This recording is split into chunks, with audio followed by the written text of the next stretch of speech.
Hi, we're Sharon and Andy. Welcome to Finca Live.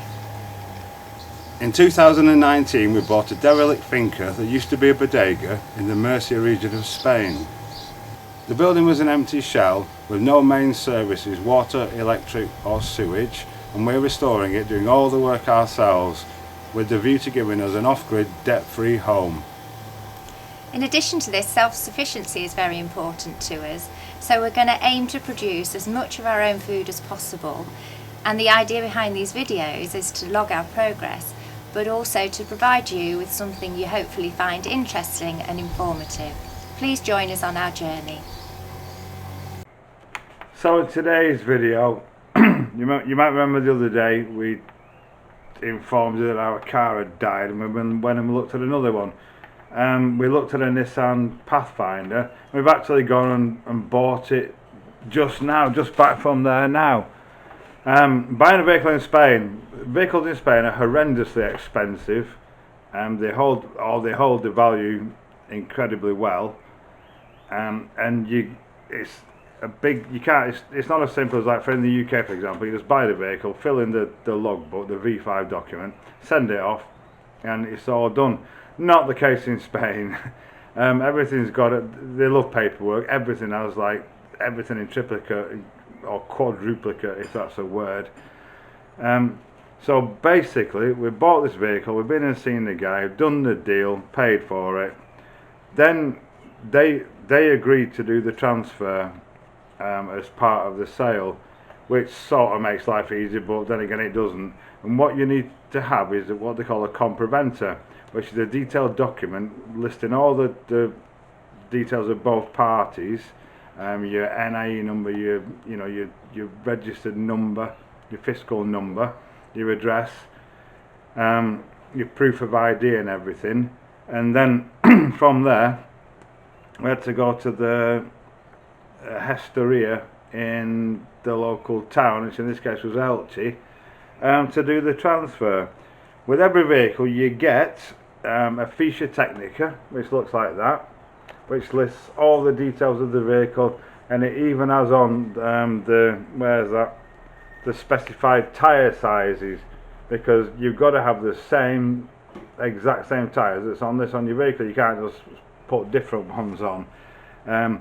Because it's got a tow bar on it, that's also listed on here, and the weight that it can pull, and pretty much everything. They're so strict on everything. Accompanied by that is the inspection technica, which is your ITV, MOT in the UK. Basically it's an annual test to certify, they check the vehicle to make sure that it's roadworthy. And every time you get a little stamp on the back, another sticker to prove that it's up to date. In addition to that, you need an autorización de circulación, which is an authorization for the vehicle to be on the road. Obviously, because I've just bought this, I get a temporary one. I'm going to cover my name up because I don't want you all to know who I am.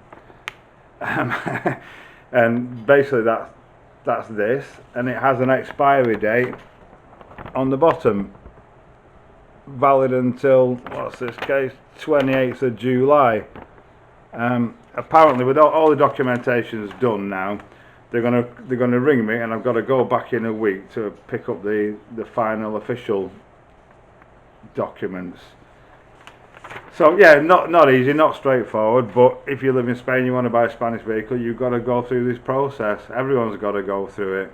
You've got to pay tax when you hence the reason for them doing the transfer. Any vehicle transfer, you've got to pay 4% tax on the value of the vehicle. This not the vehicle, not the value that you actually paid if you got a bargain, but the value predetermined by the authorities, which is usually a lot more than people pay for them. And there's a fee also, hence it's better if you can get them to do the transfer, the vendor to do the transfer, as opposed to doing it yourself, if you get it built in with the price. Because I think in this case it costs about €400 for this vehicle, which was the cost of the vehicle was €6,000. So with the tax at 4% and the fees for the gestor and the exchange, I think that's 85 if I'm right. It all adds up. So if you can, make sure you get the compraventa done properly. If you sell a vehicle, on that note, even if you don't do the transfer, you need to let Traffico know that you've sold the vehicle, and then the person that's bought the vehicle has got, I think it's 10 days to actually register the vehicle. If you don't do this, the vehicle stays in your name and you're liable for anything, even fines or the SUMA, the annual tax on it. I made this mistake myself many years ago when I first moved to Spain. I had an old little van that I sold, doing someone a favour. I was actually going to scrap it, but I sold it to someone doing them a favour because they were a bit, down on the luck and they needed a van, so I sold it to them cheap.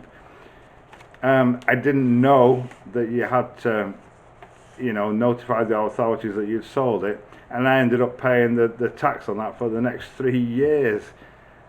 Luckily, I did get a receipt. We signed a receipt with the guy's his identification number on it, so eventually I was able to get it out of my name. When you buy a vehicle, you must make sure it's got a Ficha Technica, this one with all the details on. Another mistake I made as well, so you're learning from my experience, getting the benefit of my experience. I bought a buggy, a little beach buggy thing, and it didn't have a Ficha Technica with it. I wasn't aware at the time. Again, it was many years ago when I first moved out here before, and I knew nothing. And as a result, I couldn't. When I got it registered in my name through the Hestor, they said it had failed or something. It had the wrong size wheels on it or something like that. So I had to get the wheels changed and then take it back to the ITV station to get a new Ficha Technica for it. It's an absolute load of hassle. So make sure you got your Ficha Technica. Make sure you do the compraventa if you're selling or buying. If you're selling, make sure you notify Traffico that you've sold it if you don't do the transfer yourself.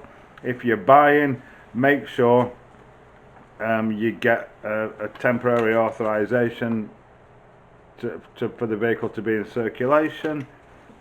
And also, you must carry the original documentation of the vehicle in the vehicle at all times. Photocopies are just not acceptable. So, yeah, short video today. Basically, the ins and outs of buying a car in Spain. I think I've covered everything now. I hope it helps. And stay tuned for the next one. We've got big things coming up.